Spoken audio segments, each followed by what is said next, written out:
Assalamu alaikum. Welcome to my channel Learning with Zargul. Hope all of you are fine and well. In this video I'll tell you about table of 8. Let's start.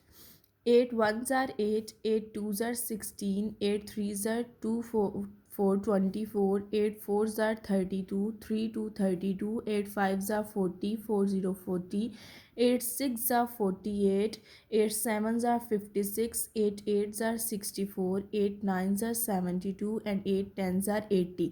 जैसे पिछली videos में मैं आपको table सिखा रही हूँ, साथ साथ मल्टीप्लिकेशन सिखा रही हूँ। यहाँ पे भी अगर हम मल्टीप्लाई करें 8 के साथ तो हम कैसे मल्टीप्लाई करेंगे, with the help of table. अगर यहाँ मैं 8 ऊपर रखती हूँ और ज़ीरो नीचे रखती हूँ, इसका मतलब है कि ज़ीरो से मल्टीपल करेंगे तो ज़ीरो ही आंसर आएगा, जैसे मैंने आपको पहली वीडियोस में बताया था। देन अगर यहाँ मैं 21 रखूँ और नीचे 8 रखूँ टू फिगर्स के साथ, तो हम इस साइड से स्टार्ट करते हैं। 8 वंस आर 8 और 8 टूज़ आर 1 6 16 होता है, तो आंसर आएगा। जब तक आपको टेबल्स याद नहीं होंगे आप मल्टीप्लिकेशन नहीं कर पाएंगे, इवन डिवीजन भी नहीं कर पाएंगे।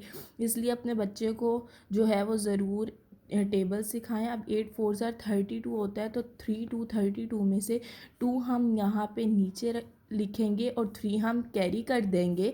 8 टूज़ आर 16 होता है, 16 में हम अगर 3 ऐड करेंगे 17 18 19, तो 19 यहाँ आंसर बन जाएगा।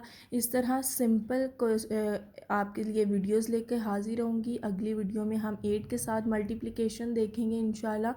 आप तब तक टेबल ऑफ़ 8 अपने बच्चों को लर्न करवाएं। अगली वीडियो लेकर हाजिर रहूँगी, तब तक के लिए अल्लाह हाफिज़।